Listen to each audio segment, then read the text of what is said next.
کریمہ کا منبر سے نیچے تشریف لے کر آئے، سرکار نے امام حسن مجتبیٰ کو بھی اٹھایا، حسین پاک کو بھی اٹھایا، اٹھا کر امام حسن کو دائیں حسین کو بائیں بٹھایا، پھر میرے آقا نے خطبہ شروع فرمایا۔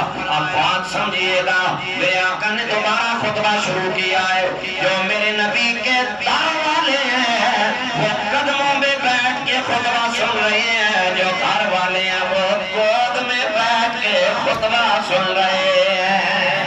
سبحان اللہ، اللہ اکبر، یا رسول اللہ، یا علی۔ اور ہم یہی تو کہتے ہیں نا کہ جنہوں پانچ تند نالے پیار نہیں، وہ دے کلمے دا اعتبار نہیں، سبحان اللہ، جڑا چاہوں یاراں دا یار نہیں، وہ جنت دا حقدار نہیں۔ لکھ نفل نمازاں پڑھ پاویں، لکھ لمحے سجدے کر پاویں، جے آل نبی دا دشمنے تیرا بیڑا وانا پار نہیں۔ سبحان اللہ۔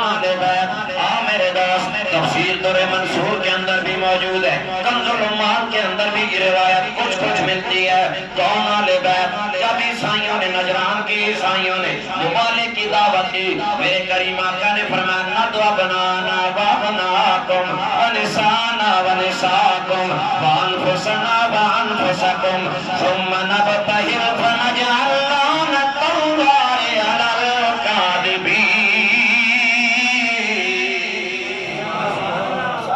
اور قریب ترجمہ کروں جو کہ فرمایا تسی اپنے ٹبر لے آئے اسی اپنے ٹبر لے آئے، تسی اپنا گھر لے آئے اسی۔ ہاں یہ دور بات نکل جائے گی کہ کون گھر والے میں شامل کون نہیں، میرا وہ موضوع نہیں سمجھانے کے لیے سرکار نے فرمایا لے آؤ بھائی تم بھی اور ہم بھی پھر مبالغہ کریں گے، دیکھتے ہیں کون جیتا ہے۔ ادھر سے راشان انور سے سرکار نکلے، حیدر اقرار نکلے، زہرا پاک نکلی، اور مفتی صاحب میں بی بی صاحبہ کے لیے جملہ کہتا ہوں ملکہ ملک بقا راحت جان مصطفیٰ سیدہ فاطمہ الزہرا۔ اور ادھر سے حسنین کریمین، نبی پاک علیہ السلام نے کیا کیا؟